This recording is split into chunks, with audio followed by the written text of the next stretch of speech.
guess it's time to answer this famous question. Hi guys! Today's video will be about something most of you have been asking me several times. Even when I answered this question before, it's still showing up.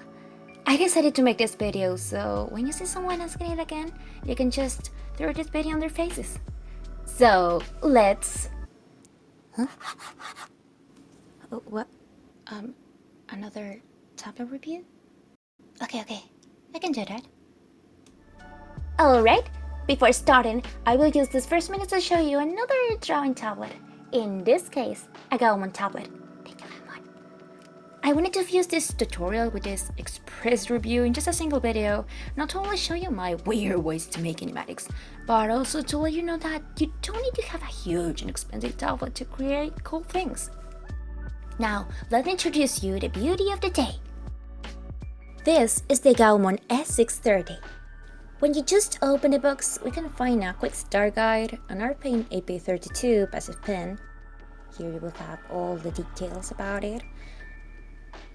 8 pen nibs, 1 tip clip, a micro USB, and an adapter in case you want to connect it to your Android phone or tablet.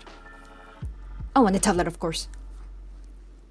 Now, the first thing I noticed about this tablet is that it's so small. I mean, it has the same size as my hand, or as I will say in Spanish, es una tableta bebé.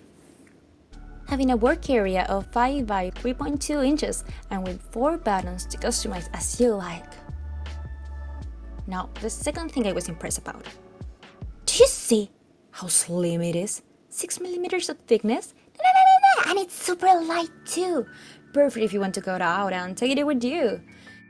Oh, and you can also play this Osu game with it too. I've never played this game before, so I apologize, Osu players. I'm sorry. If you're a beginner at digital drawing, or you want to play Osu with it, or even if you just want to upgrade your artist setup without wasting big amounts of money, then this tablet is for you. It only costs $32.99, and right now, for the Prime date, it has a 20% off discount. So if you're a Prime Amazon member, then check it out. Now, to test this tablet, I'm gonna make this video using only this little baby. So let's start it. Probably most of you have heard other artists say things like, I actually don't have a process to make my animatics, I don't know exactly what I'm doing, every drawing just came out of my mind and that's it. And you know what? That's completely true. Or well, for most cases. Each one will have different ways or even similar ones, so don't stay with just one video, particularly this one. I try to analyze my animatics and techniques and take notes of them on this little paper. Sorry for my terrible handwriting. Okay, so the first step will be have a plan. This is the part when you choose a song or any other audio, think about some shots and the mood for the animatic I want to show, or as I like to call it, the what the fuck I'm going to do part. So I close my eyes while I'm listening to the song that I'm going to animate and try to think how it will look like if it were a movie or musical video, and take notes of, draw some doodles of how the characters will look like or particular scenes that came out of my mind in that moment. It's like, oh, this shot will look pretty cool with a close-up, or it would be awesome if this character talking with this other character were sitting in a table in a restaurant or something like that. So I take my sketchbook and start drawing. However, some of those sketches will end up being erased or modified for the final version if a better idea appears on my way. Now the step 2, sketch. The I like drawing when it's just the first 3 frames part. Once I have the idea of what I'm going to do, I start creating a new folder. Then I open my drawing program. I use Paint Tool side, but you can use the program you want. Then I create a new canvas and just sketch those first doodles. They don't need to be something perfect or clean. If you can understand it, then that's enough. Once I have the sketch done, I save it with a number, and if I want to add 1 or 2 in-betweens to make it look more dynamic, I name them with a number followed by a letter, like 1A, 1C, 1B, etc. One thing that I had done in the past was saving each drawing as GPH files, but drawing each frame turned to be more complicated, so I started saving them as PNG files. Step 3. Editing time. The shit my program crashed again part.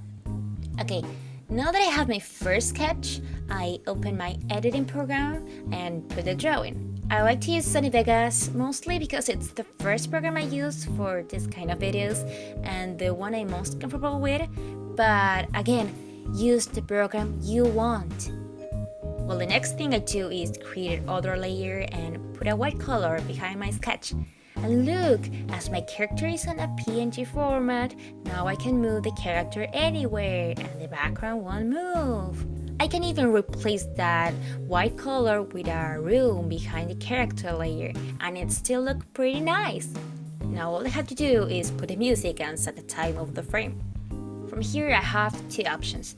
I can draw all the sketches first, do all the addition stuff and then clean it up. Or I can just sketch one drawing and put it in the program, then sketch other drawing and put it in the program. But I hate myself so much, so I always do the second one. Most of the time. Another thing I do a lot is to sync the actions or cuts to the beat of the music or when the character immediately speaks. I know this could sound so obvious for some of you, but trust me that doing this will give more dynamism to the video. One example is my 10-dual commandants animatic, in which I spent so many hours with that boom parts. It's the 10-dual commandants. Then the final step, cleaning. The I wanna die part. When I think the drawing is okay for me, I return to my lovely paint tool side and start with the line art. Remember, line doesn't need to be something super clean and you don't need to put so many details on it. If the audience can understand the action or expression, then it's fine.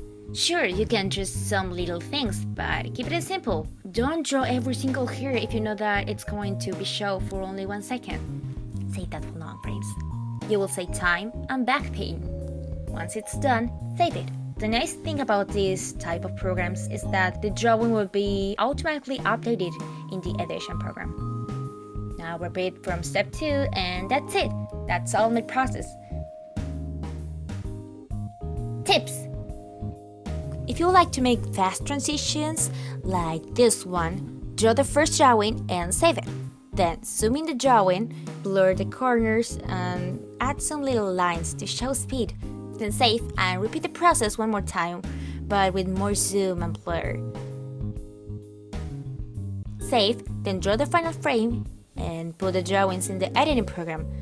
And cut those two blurred drawings as short as you can. And voila, you have your transition. The second tip I will give you is avoid drawing only boost shots. Sure, you can draw them, but save those close shots for parts where you wanted to show more emotion or a character expression.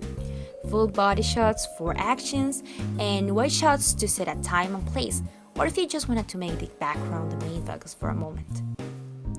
You may not like this one too much, but drawing hands can express more than you think. We tend to hide them, but giving some hand poses to our characters will bring more life to them. And the same thing applies to the rest of the body. Body language is the best way to stand out personality or emotions. And the last thing that you probably already know, use references. I know you heard the same thing thousands of times before, but it really works.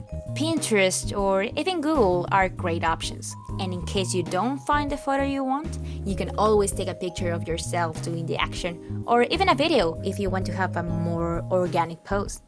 And well, that's all I know and all I do to make my animatics. I'm terrible explaining those kind of stuff, but I did my best. Anyways, I'm still working on my headers and Hamilton animatics, and so be patient, please. See you later, guys!